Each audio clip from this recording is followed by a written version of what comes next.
Buen día, un saludo a toda la audiencia. Acá estamos. Gracias. Gracias. En el terreno económico y en el terreno político, ¿se puede disociar la lectura? ¿Puede haber incertidumbre económica? ¿Puede haber cómo desde lo político se lee este escenario? ¿Qué están observando ustedes, Pablo? Y en el momento que está transitando la economía argentina, una señal desde lo político es muy importante, ¿no? Porque la economía se mueve de expectativas y en función de la confianza que generen los actores y se genere desde la política también son las decisiones o cómo lee el mercado la reacción, ¿no? Entonces, creo que realmente lo que está pasando, la incertidumbre que todavía no se confirma gran parte del nuevo gabinete y solamente la ministra de Economía, que es alguien que por ahí hace tiempo que no tiene funciones ejecutivas en este tipo de cargos y que de alguna manera genera cierta incertidumbre, ¿no? Porque hubo ofrecimientos a referentes importantes de la economía que no quisieron tomarla porque justamente no están dadas las condiciones o no se quieren tomar las decisiones que haría falta como para realmente encaminar la economía, ¿no? Ujú. Más que una cuestión económica, entonces es una cuestión de política económica, es decir, cuál es el rumbo. Y ese rumbo no necesariamente está en manos de quien ocupa el ministerio, ¿esa sería la lectura? Sí, ni de quién ocupa el ministerio ni quién ocupa el sillón de Rivadavia, ¿no? De alguna manera esto es lo que contabas el fin de semana con el acto, con los dos actos que hubo separados y la vicepresidenta mostrando señales de poder y de alguna manera de quién tiene la lapicera, ¿no? Hay una pelea por quién tiene la lapicera y quedó en evidencia en la medida de que la composición o quién ocupa también la silla del Ministerio de Economía, donde se va un hombre de confianza del presidente y entra una militante básicamente y como mérito tiene el ser una fiel seguidora de la vicepresidenta, ¿no? Ujú. ¿Cuál va a ser el rol de la oposición en este contexto, en este escenario, Pablo?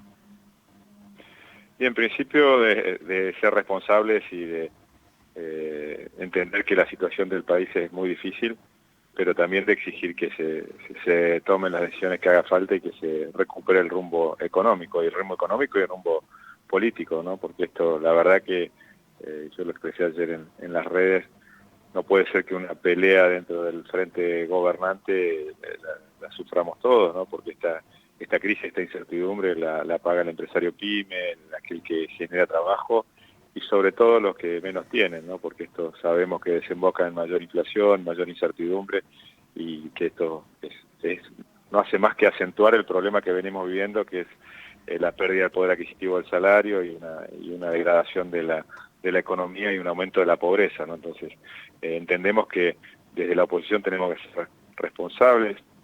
Es también la lectura que hacemos si a nosotros nos hubiera tocado estar del otro lado y una crisis de este tipo, difícilmente se hubiera podido continuar, ¿no? Entonces, lo que se está haciendo de la oposición es de alguna manera ser responsables, como te decía, y acompañar de alguna manera que el proceso que se acomode, pero también exigir que tome el gobierno a quien le toca hasta el 10 de diciembre del 2023 gobernar, que haga lo que tiene que hacer, ¿no? Ujú.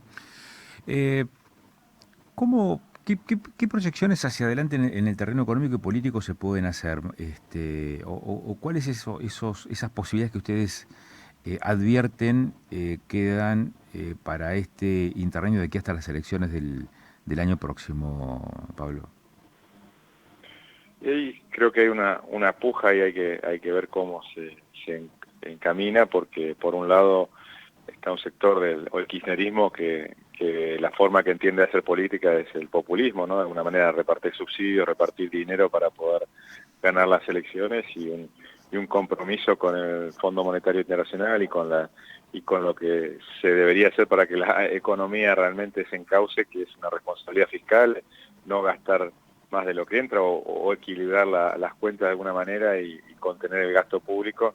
Entonces creo que esa disputa entre las dos ideas es la que va a tener que darse, y entiendo que también va a encontrar un equilibrio, porque si no esto vuela por los aires, ¿no? Estamos ante la posibilidad de una inflación de 3 dígitos y ya el Banco Central sin reservas para hacer frente a las importaciones, que quizás se pone la importación como mala palabra, pero gran parte de los bienes que entran son justamente para que las pymes o para la industria argentina pueda producir y nuevamente exportar o producir para lo que es mercado interno, ¿no?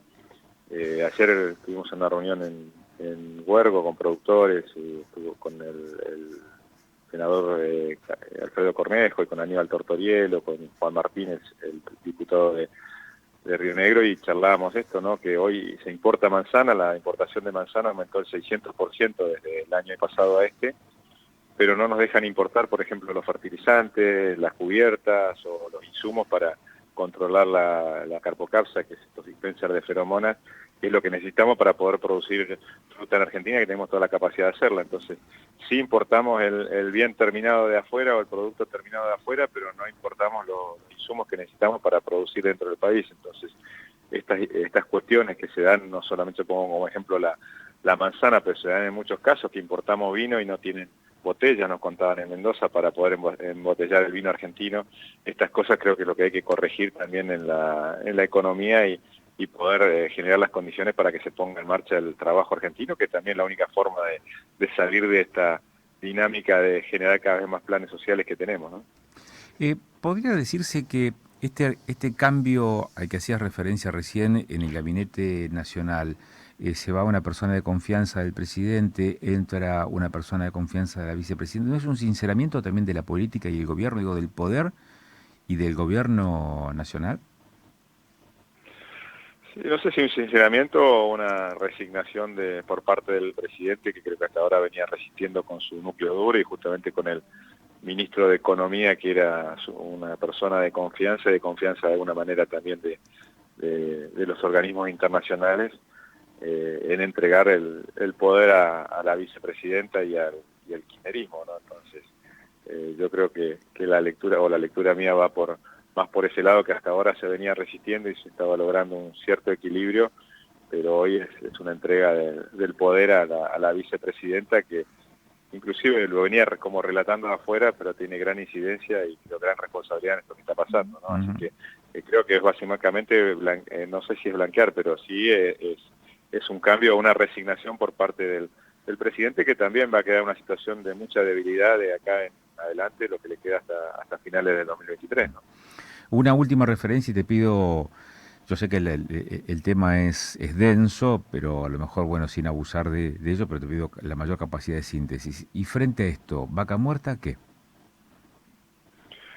Y creo que Vaca Muerta es una gran oportunidad de obtener las divisas que necesita nuestro país. De hecho, ya hoy se está exportando petróleo, ya van alrededor de 400 millones de dólares en los primeros 4 o 5 meses del año, cuando es más del doble de lo que se exportó el año pasado, ¿no? Entonces, si nosotros podemos generar condiciones, lo que pasa es que esta incertidumbre política y económica no colabora, pero creo que es una de las grandes oportunidades, junto con el campo, de generar divisas para nuestro país y compensar de alguna manera la balanza comercial y reponer las reservas, ¿no? Que creo que es uno de los grandes problemas que tenemos, que hoy nos quedamos sin reserva de dólares para hacer frente a las necesidades o a los compromisos que tiene nuestro país. Así que ojalá se entienda de parte de todo el arco político. También vimos estos días el interés de Brasil por el gas de Vaca Muerta en el proceso que se está dando de Bolivia, de que está reduciendo su producción o su potencial productivo.